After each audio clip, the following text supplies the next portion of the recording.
Bom dia, queridos alunos. Vamos dar continuidade à nossa segunda aula de Geografia. Hoje, sexta-feira.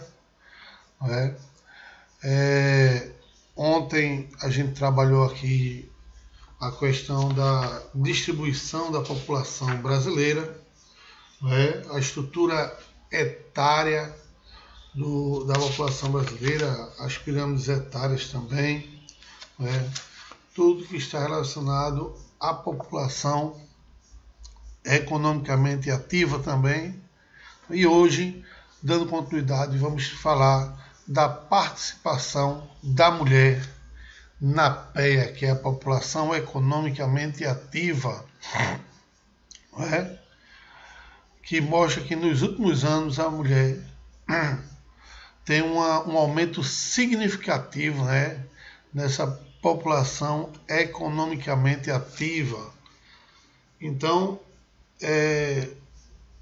por que isso ocorreu na realidade, As mulheres, elas vêm nos últimos tempos brigando, pela igualdade social que tem perante os homens, no Brasil e no mundo também, que consequentemente fez com que essa mulher passasse a ingressar nesse mercado de trabalho.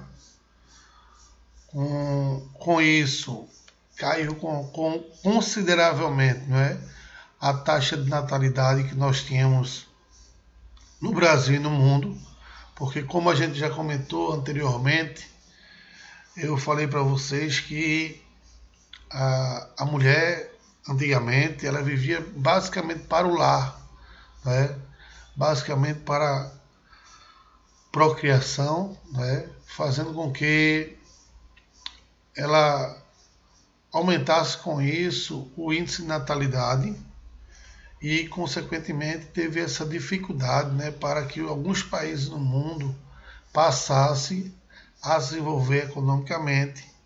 E aí, diretamente com o crescimento dessa taxa de natalidade, teria também o aumento da taxa de mortalidade, ou seja, relacionado muito por conta da questão da pobreza, porque você teria uma grande quantidade de jovens ou de crianças recém-nascidas que automaticamente teria uma dificuldade muito grande, para que houvesse o processo de criação dessas crianças e, consequentemente, teríamos com isso uma crise, no que se diz respeito às questões familiares e, consequentemente, o aumento da taxa de mortalidade infantil. Então, um dos principais fatores, e consequências da mulher ter ingressado no mercado de trabalho foi justamente o aumento, da queda da taxa de natalidade. E esse aumento da taxa de natalidade acabou de uma forma sendo positivo, principalmente para os países que têm uma economia um tanto quanto desfavorável. E aí, essa participação da mulher, ela veio crescendo, consideravelmente até os dias atuais. Mas que, infelizmente, ainda existe uma discriminação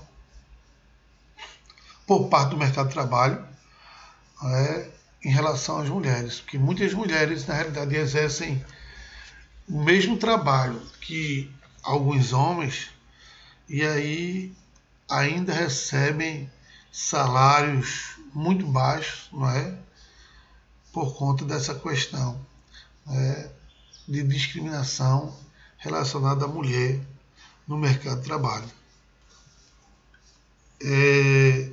Mas ela vem ocupando seus espaços, Ela vem, graças a Deus, ocupando seu espaço, Nada diz que a mulher ela seja incapaz ou inferior ao homem, com relação ao mercado de trabalho. Muito pelo contrário, a mulher é extremamente capaz. não se diferencia em nada em relação à sua força, né, mental em relação ao homem. Então, de forma intelectual, né, acredito que a mulher ela não deixa nada a desejar. Claro que a força física do homem ela é superior à da mulher, né? Nesse sentido, sim, né? Nós temos uma diferença realmente gritante, né? Onde muitas mulheres também acabam exercendo a mesma função de homens relacionada a trabalhos que precisam da força física, né? Mas mesmo assim ela acaba tendo uma redução salarial considerada se fôssemos comparar com a do homem, né, dentro do mercado de trabalho. Abordada pela discriminação durante vários séculos, no discurso do século XX, a mulher brasileira foi despertando para o fato de que a independência em um mundo onde as pessoas valorizam pelo que têm não, e não pelo que são. Então, a gente tem essa questão, né, do ter, não é? O mundo que a gente vive hoje, o que tem muito a ver, o que tem valor na realidade é o ter e não o ser. Não é? Então, isso favorece negativamente o processo pelo qual a mulher acaba sofrendo, né, dentro do mercado produtivo brasileiro. E aí, consequentemente, a gente tem pessoas que acabam recebendo, mulheres que acabam recebendo salários mais reduzidos, não é? Exercendo até mesmo a mesma função que o homem. Então, esse fator, né, acaba sendo de forma negativa, né, apesar do crescimento exagerado da mulher no mercado de trabalho. Então, meus queridos, concluindo então esse nosso capítulo, falando sobre a população brasileira, vocês vão responder aí no livro de vocês, das páginas 188 até a página 196. Né? E aí a gente conclui esse capítulo 7, que a gente iniciou na aula de ontem, e iremos iniciar a partir de agora o nosso capítulo 8, falando sobre o espaço urbano brasileiro, ou simplesmente a urbanização. Né? A urbanização ela é um processo pelo qual trouxeram fatores positivos e negativos para a população, né, que a gente vai falar sobre isso posteriormente. E quando se deu esse processo de urbanização, essa transformação no meio urbano, né, do Brasil. Como eu falei para vocês anteriormente, a população brasileira era uma população, até a década de 70 e meados da década de 80, majoritariamente rural, ou seja, grande parte dessa população ela vivia no meio rural. Por quê? Porque justamente esse meio rural ela dava mais condições de vida, né, de sobrevivência, na realidade, para a população, onde ela tirava do próprio campo o seu meio de subsistência, porque a população plantava, colhia, criava alguns animais também e comia o que aquele animal lhe proporcionava. Né? Então, isso fez com que grande parte da população acabasse se tornando majoritariamente rural até a década de 80. E aí, a partir da década de 60, nós tivemos um processo bem interessante de movimentação migratória, que foi o êxodo rural.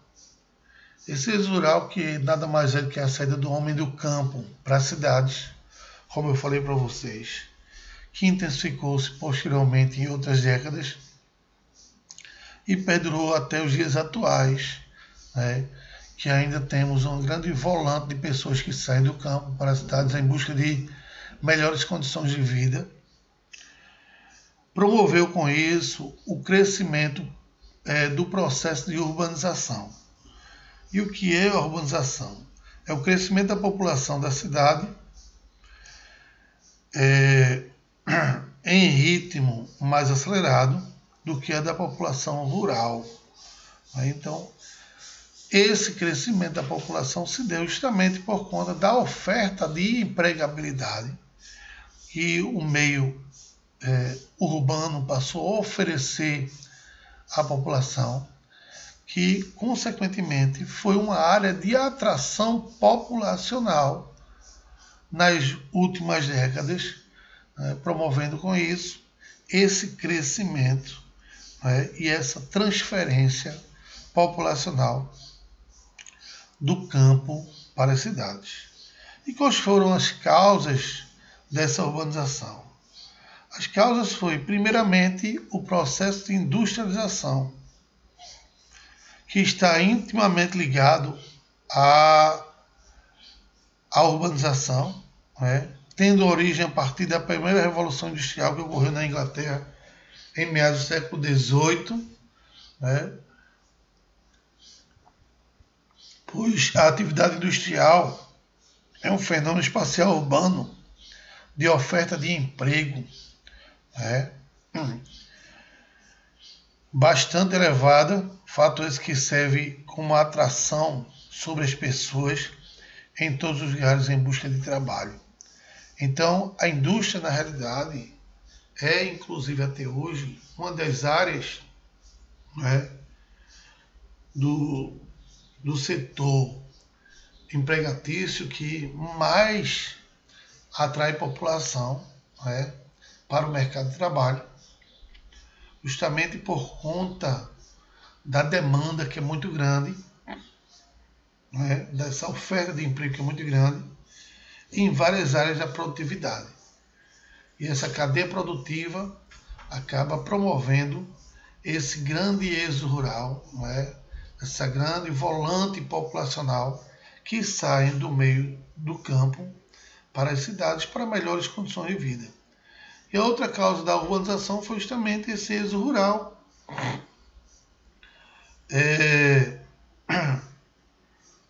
onde a atividade industrial e comercial acabou atraindo muitas volantes populacionais e saíram rapidamente do setor agrícola, vindo buscar melhores condições de vida nas áreas urbanas.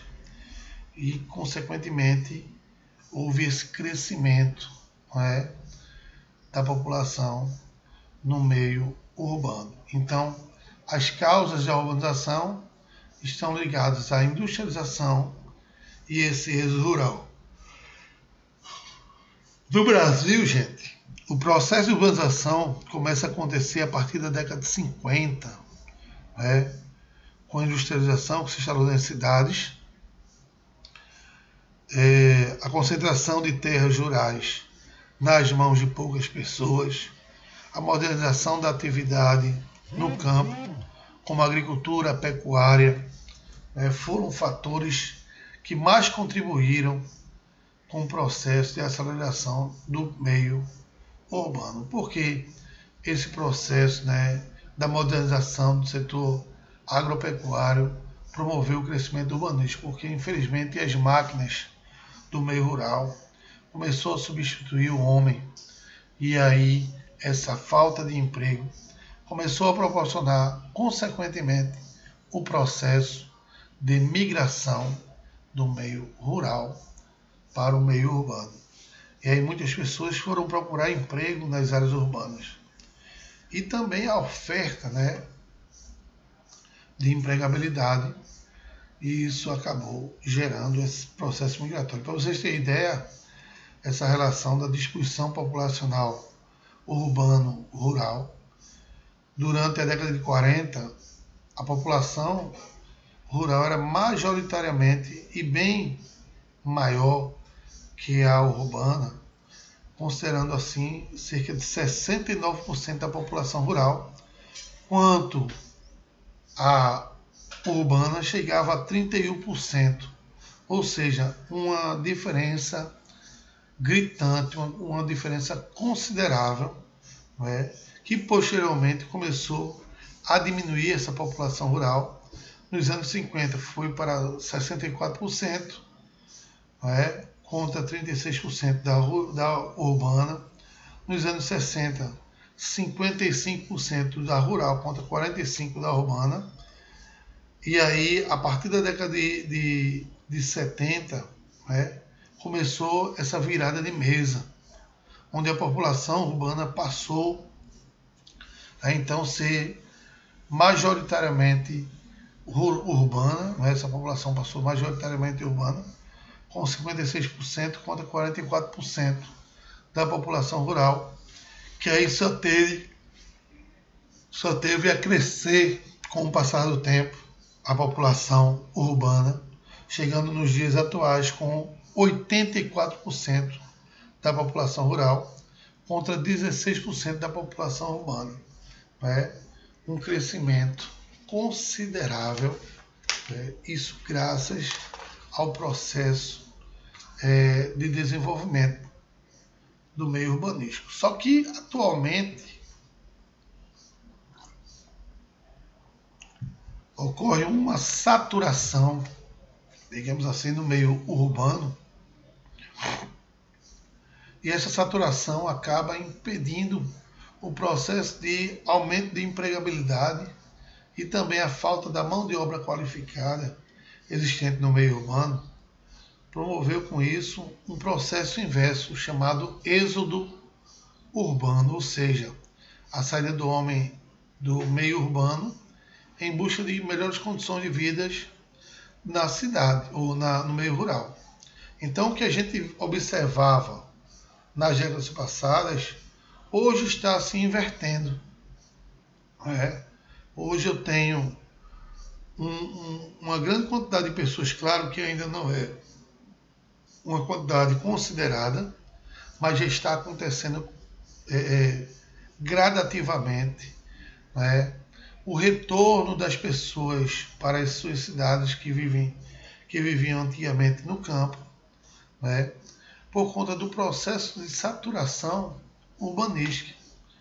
Então, boa parte das pessoas estão começando a voltar, né, para o meio do campo por conta dessa falta de espaço urbanístico, que é, na realidade, um dos fatores negativos que nós temos hoje nas grandes metrópoles, que é justamente a falta de espaço territorial, ocasionando com isso caos, não é, no meio urbano.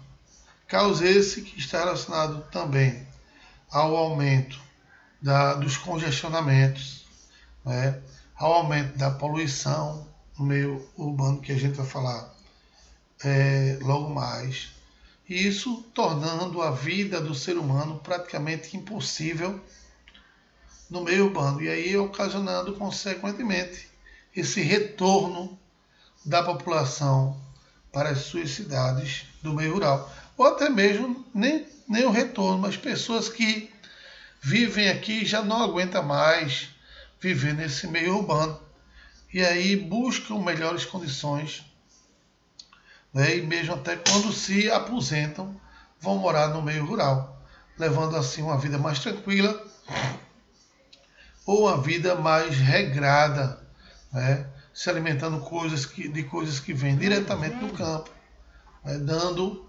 melhores condições de saúde a essa população.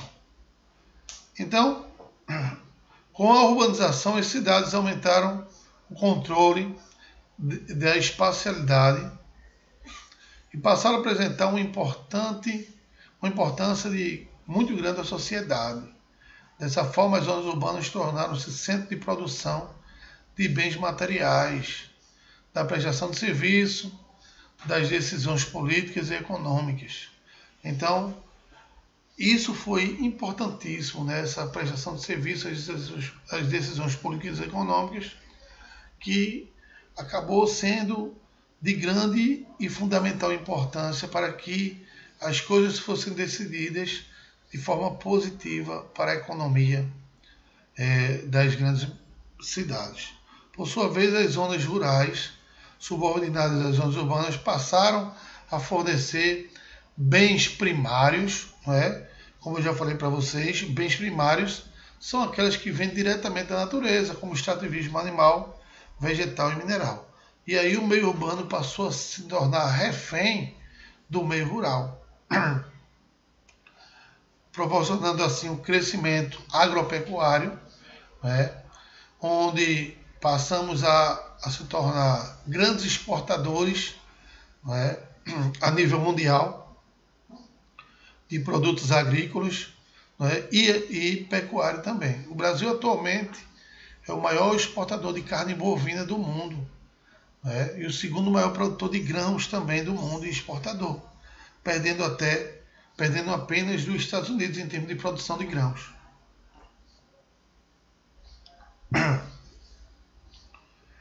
Vamos falar agora um pouquinho desse histórico, né, da urbanização do Brasil. Nossa urbanização ela ocorreu de forma tardia, na década de 50, em virtude do atraso histórico da nossa industrialização. Ou seja, o Brasil ele teve uma industrialização, um processo industrial atrasado em relação ao que nós tivemos no mundo inteiro. Porque a Revolução Industrial no mundo ela surgiu no século XVIII. E o Brasil só veio ocorrer 100 anos após o que ocorreu na Inglaterra. Só veio ocorrer no século XIX. E isso acabou ocorrendo um atraso no processo de urbanização e crescimento econômico do país. Não é? Foi apenas a partir deste momento que o Brasil começou a deixar um país predominantemente rural, não é?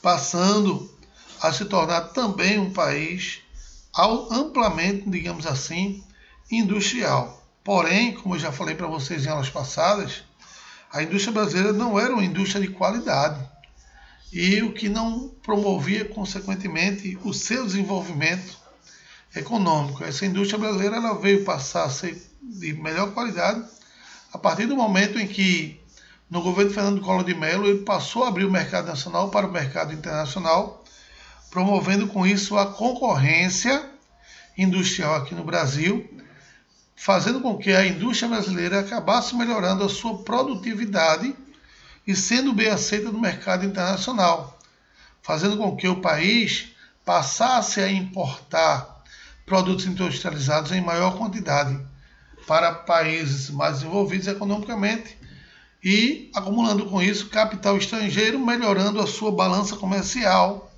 em termos de exportação de produtos industrializados. Né? Então, isso fez com que acabasse com esse monopólio também da indústria brasileira, né? Promovendo a concorrência com as indústrias multinacionais. E aí a gente passou a ter esse lado positivo, né? Porque a indústria brasileira passou a ter uma melhor qualidade de produtividade graças à concorrência. Porque uma coisa é monopólio e a outra coisa é concorrência. Se você tem um monopólio, você produz da forma que você quer. Não é? Você produzindo da forma que você quer, a população, por sua vez, que só tem aquela opção, ela vai ser obrigada a consumir. Não é? E aí, consumia-se coisas de baixa qualidade, né, aqui no Brasil. E, consequentemente, a gente era obrigado a muitas vezes comprar coisas importadas, pagar taxas de importação altíssimas para se ter um produto de boa qualidade. E aí, quando houve essa abertura do mercado nacional para o mercado internacional, as coisas começaram a melhorar tanto economicamente para o Brasil, porque, consequentemente, o Brasil passou a produzir produtos industrializados de melhor qualidade e o Brasil passou a exportar esse produto em grande quantidade. E aí atraiu capital para a sua balança comercial. Deixa eu falar agora da rede urbana brasileira. O que é, na realidade, uma rede urbana, né? A rede urbana, meus queridos, é um conjunto de cidades que mantém relações comerciais, industriais, culturais e financeiras e políticas entre si, né? Em escalas globais, regionais e locais.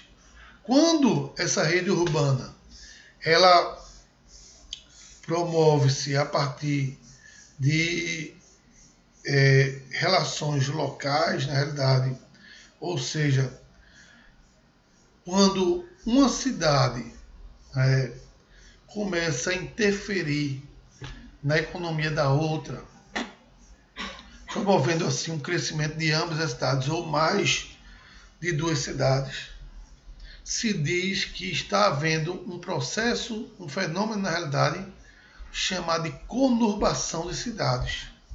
Por exemplo, aqui no Brasil, aqui em Recife, na realidade, costuma-se falar que na região metropolitana de Recife. O que é que faz parte da região metropolitana de Recife?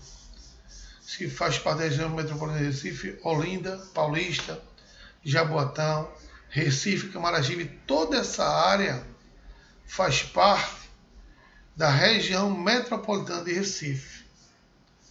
Essa região metropolitana nada mais é do que uma área conurbada. Como assim, professor? Porque, na realidade, existem grande influência da economia entre elas. Por exemplo, boa parte da população de Olinda trabalha em Recife, ou em Paulista, ou em Jaboatão. Olinda é considerada apenas uma cidade dormitório. Então, a população de Recife acaba atraindo o capital de Recife para Olinda, promovendo assim o crescimento da cidade. Então, eu tenho uma forte influência de Recife sobre Olinda, por conta justamente dessa população que trabalha em Recife, atraindo o capital de Recife para Olinda, promovendo consequentemente o crescimento de Olinda. E aí temos o processo de conurbação de cidade, quando o crescimento da metrópole acaba influenciando nas cidades circunvizinhas, ou seja, naquela região metropolitana. E aí, muitas vezes, você, quando viaja para fora, as pessoas lhe perguntam: você é de onde? Mesmo morando em Olinda, você acaba dizendo: eu sou de Recife. Está errado, não, porque Olinda faz parte da região metropolitana de Recife, devido a esse processo de conurbação de cidades. Então, automaticamente eu tenho esse desenvolvimento da região metropolitana influenciado pela metrópole. Então, temos esse processo. Vamos falar agora um pouco sobre a hierarquia das cidades. O que é a hierarquia das cidades? Você sabe que a palavra hierarquia é onde o menor acaba sendo submisso ao maior.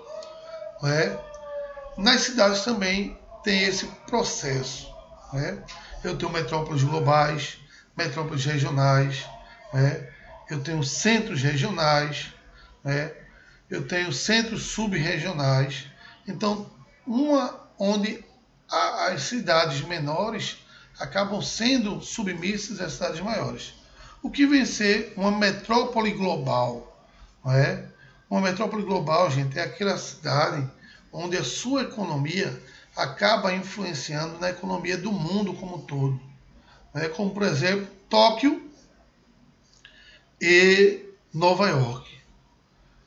Tudo que acontecer de forma desfavorável, por exemplo, na Bolsa de Nova York, na Bolsa de Valores de Nova York ou na Bolsa de Valores de Tóquio, vai acabar influenciando basicamente na economia do mundo como um todo, né? Então, se eu tenho uma queda na Bolsa de Valores de Nova York, eu vou ter um efeito dominó, o que vai afetar na economia do mundo como um todo, né? Então, por isso que essas cidades são consideradas metrópoles globais, né? São Paulo também, ela pode ser considerada uma metrópole global? Pode, né? É uma cidade que tem uma forte influência no mundo inteiro. Eu considero São Paulo, na realidade, um país dentro do Brasil, né? Porque, por exemplo, se você, às vezes, sua televisão quebrou, você vai botar para consertar, aí você vai lá, isso acontecia muito na década de 80, quando nós já tínhamos esse processo de globalização todo, e tudo se concentrava ali em São Paulo, né? A gente botava a televisão para consertar e você, 15 dias depois, ia saber se sua televisão estava pronta, ou se não está pronta não. Por quê? Porque a gente está esperando essa peça vir de São Paulo.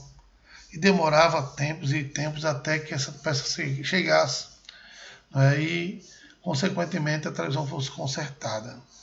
E aí, hoje, devido ao processo de globalização, né, as coisas começaram a mudar, essas peças começaram a ser distribuídas mais vultuosamente pelo mundo, e aí, consequentemente, passou-se a ter uma melhor condição, né, em termos de desenvolvimento tecnológico as grandes cidades, né?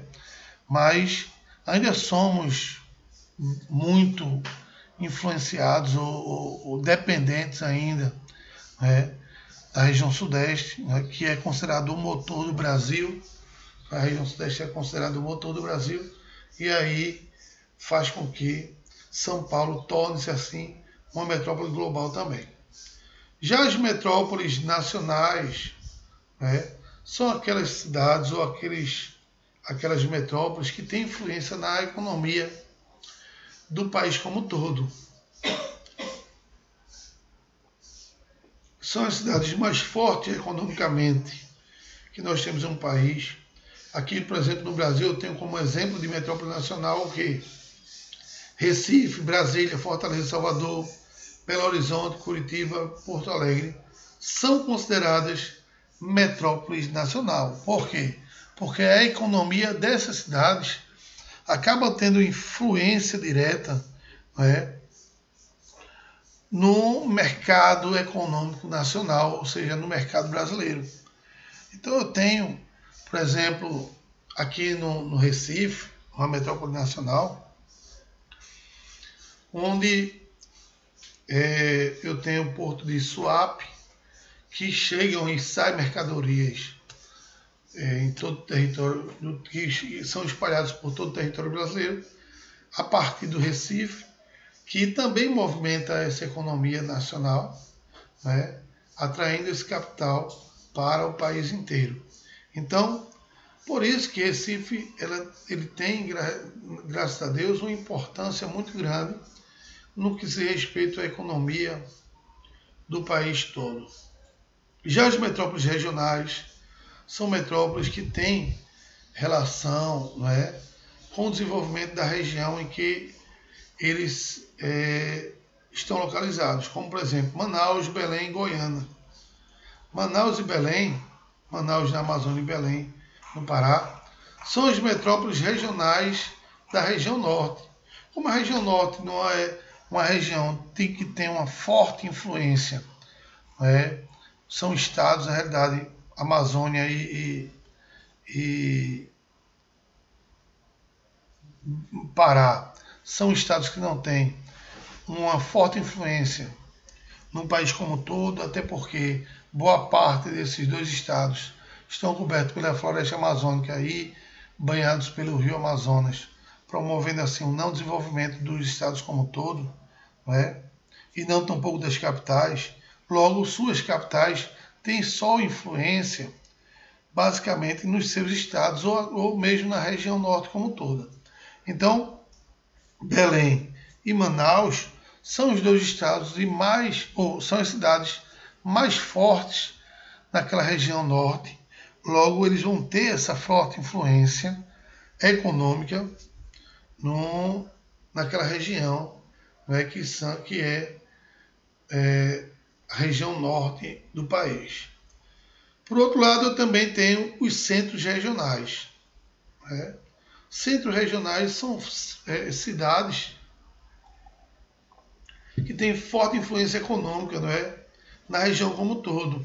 Aqui no Nordeste, por exemplo, eu tenho como centro regional o quê? Natal, João Pessoa, Maceió, Aracaju. São cidades extremamente turísticas, né?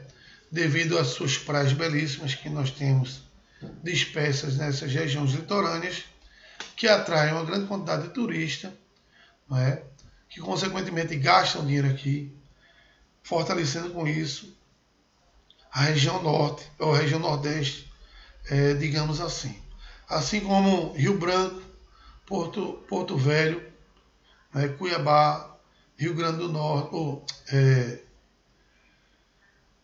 Londrina, Campo Grande, Ribeirão Preto, são também consideradas centros regionais, porque acabam influenciando de uma forma ou de outra as regiões em que estão localizadas, porque há uma certa movimentação econômica dessas regiões que acabam influenciando diretamente esse processo de desenvolvimento econômico local. E eu tenho também os centros subregionais.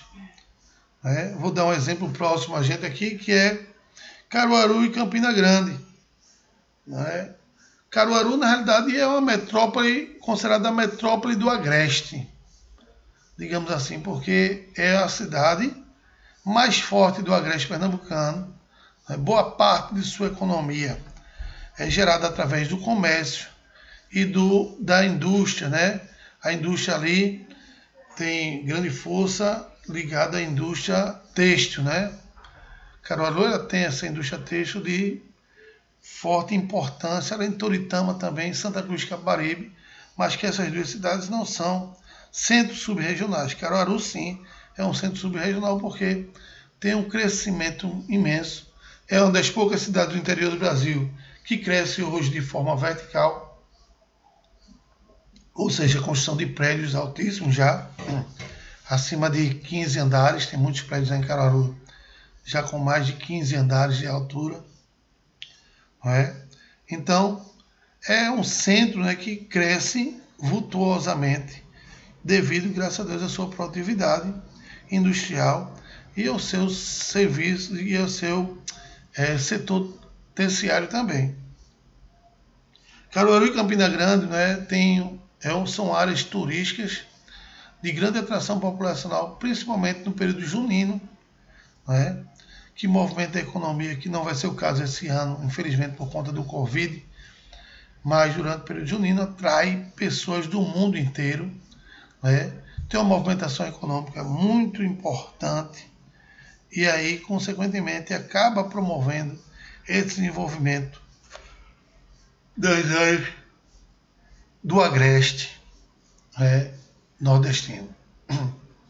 E por isso, esses centros são considerados centros subregionais, né, que acaba influenciando no crescimento econômico da região do Agreste nordestino. Vou falar agora sobre um pouco das regiões metropolitanas, né, do Brasil.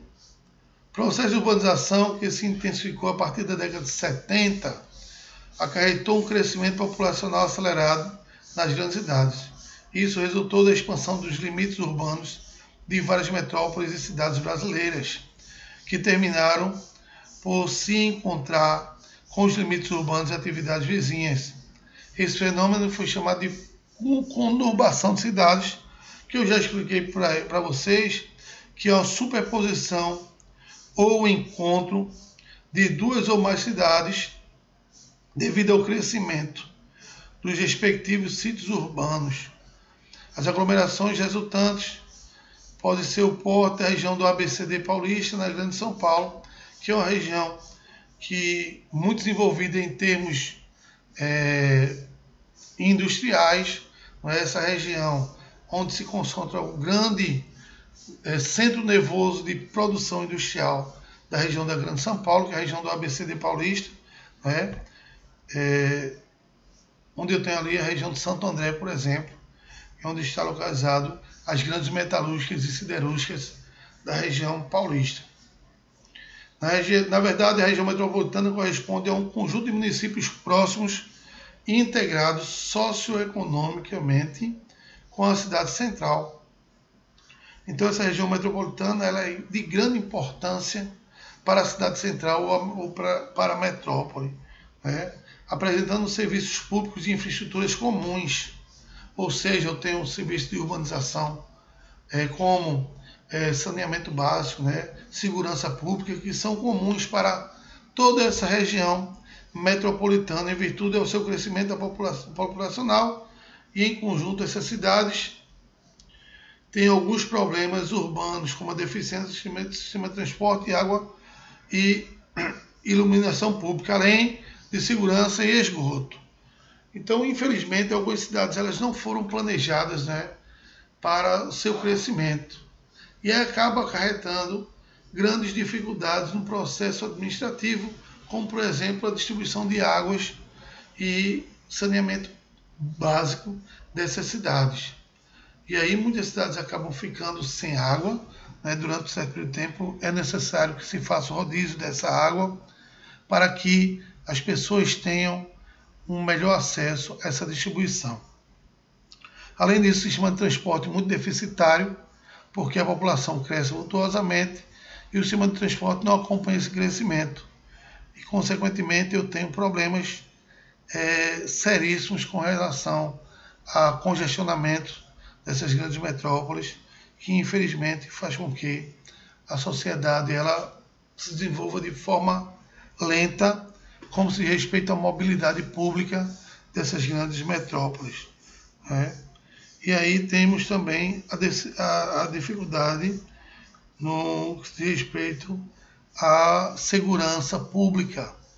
Muitas cidades, devido também ao crescimento do desemprego, acaba ocasionando com isso o aumento da violência e, consequentemente, a polícia acaba não suprindo as necessidades do cidadão. E aí essa questão ligada à segurança pública ela é um tanto quanto deficitária no que se diz respeito ao nosso país, não é? E aí muitas pessoas acabam sofrendo, né, nas grandes metrópoles como